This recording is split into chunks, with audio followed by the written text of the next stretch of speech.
एक छोटा सा निवेदन समाज से और शासन से करके फिर कथा में प्रवेश करेंगे।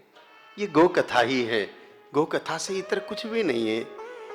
यहाँ तो जो कुछ चर्चा होनी है घूम फिर करके गैया मैया की ही चर्चा होनी है। तो भगवान की पवित्र तपोस्थली चित्रकूट धाम, जो मध्य प्रदेश का क्षेत्र है चित्रकूट का, वहां पर कुछ वर्षों पहले हमारे परम आत्मीय गोभक्त गोपेश बाबा ने वहां एक गौशाला की नींव रखी थी। वहां 40-50 किलोमीटर के पूरे परिक्षेत्र में जब भी कोई गाय माता की आपघात दुर्घटना हो जाती है तो सुरभि गौशाला में ले जा करके ही वहां के गोभक्त ग्वाल बाल खूब प्रेम से वहां उनकी सेवा करते हैं, खूब प्रेम से उनका उपचार करते हैं।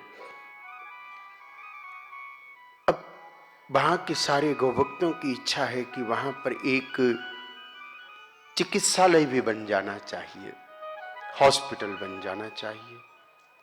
और उस अस्पताल का पूरा प्रारूप भी कार्यकर्ताओं ने तैयार कर दिया है। बस स्थान का अभाव है, स्थान का अभाव है। इस अभाव को समाप्त करना आवश्यक हो रहा है। जगह शासन के पास है और समाज के पास है, और शासन समाज दोनों समर्थ है जगह देने के लिए। अभी वर्तमान में वो गौशाला जहां चल रही है, 2014 में वहां प्रारंभ हुआ था कार्य। करीब 10 वर्ष पहले नगर परिषद की वह भूमि है। वहां पूर्व काल में हजारों गौ माताओं के कंकाल पड़े थे, काजी हाउस जैसी स्थिति थी। उस समय गौशाला शीघ्र शुरू करवाने का भाव हुआ। मलुक पीठ वाले महाराज जी के कृपा पात्र मोनी जी महाराज जी द्वारा इस प्रकल्प को प्रारंभ किया गया। जिस भूमि पर यह कार्य चल रहा है उस भूमि को गौ माता जी की भूमि घोषित कर दिया जाए, उसको लीज पर दे दिया जाए या गौशाला को आवंटित कर दिया जाए, तो वहाँ व्यवस्थित स्ट्रक्चर निर्माण करके, क्योंकि ऐसे तो एक तलवार लटकी सी रहती है, कब शासन के लोग तोड़ने की बात कर बैठे कोई पता नहीं चलता। शासन को तो हम महाराज कभी समझ नहीं पाए, एक शहर में बनवाते हैं दूसरे में तुड़वाते हैं। ऐसी स्थिति में थोड़ी गोभक्त उहापोह की स्थिति में रहते हैं और व्यवस्थित सेवा नहीं हो पाती। अगर सरकार की तरफ से और कोई सहयोग तो नहीं मिल रहा है, नहीं मिले कोई बात नहीं, अगर भूमि भी मिल जाए तो सुरभि गौ सेवा संस्थान की दाता देवी फाउंडेशन सहयोग करेगा और चिकित्सालय बनाने में मदद करेगा। दवा देवी फाउंडेशन उनकी औषधि पहुंचाने में मदद करेगा।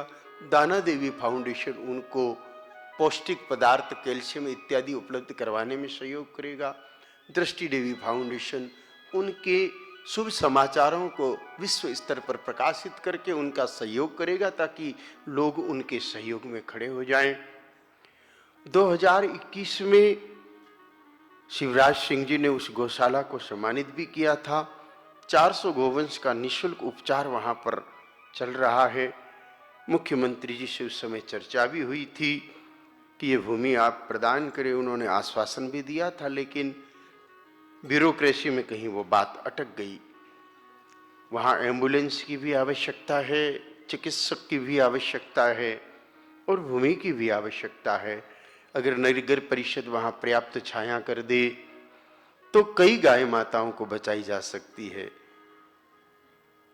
शासक के चिकित्सक भी बड़ी मोटी तनख्वाह लेते हैं, वो भी समय समय पर गौशाला में जाकर के इलाज के लिए तो ठीक रहे। नगर पालिका के द्वारा अक्सर वहाँ मृत गौ माताओं को कचरे में फेंक दिया जाता है, स्वान आदि नोच नोच करके खाते हैं। गौ माता की समाधि भी विधि पूर्वक नहीं हो जा पाती है। अगर शासन वहाँ पर इन गौ सेवी संस्थाओं को भूमि उपलब्ध कराए तो उस पवित्र तीर्थ धाम में चित्रकूट में विधि पूर्वक गौ सेवा हो सकती है। तो हम शासन से खूब विनय भाव से प्रार्थना करते हैं कि आप हमारी इस प्रार्थना को सुनिए भगवान। हम लोग तो प्रार्थी हैं, आप लोग सरकार हैं, आप लोग राजा हैं, आपके हाथ में तो बहुत कुछ है, हम तो साधारण प्रजा हैं। लेकिन आप ये भी जानते हैं कि प्रजा जब बिगड़ती है तो राजा को भी बिगाड़ देती है। इसलिए आप जैसे अच्छे राजा बने रहे, आपसे प्रार्थना है कि आप ये पवित्र भूमि गौ सेवी संस्था को प्रदान करें, जिससे देश भर के गौ सेवक वहाँ पर सहयोग कर सके।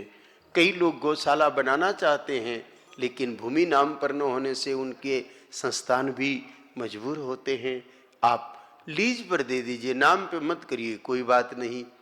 लीज पर ही आप कब्रिस्तानों को भूमि देते हैं, आप और किस किस चीज़ों को भूमि देते हैं, आप सब जानकारी है आपको। तो गैया मैया के लिए भूमि देने में क्या दिक्कत है? आप कहीं इसलिए तो नहीं दे रहे हैं कि गैया वोट नहीं देती। भैया गैया वोट नहीं देती, लेकिन वो सीधी ऐसी चोट देती है कि अच्छों के होश ठिकाने आ जाते। केवल वोट के चक्कर में मत पड़ो, वो देने में और भी बहुत कुछ देती है। इसलिए आपसे प्रार्थना है महाराज कि आप इस पवित्र कार्य को करेंगे, आप इस पवित्र कार्य को करेंगे।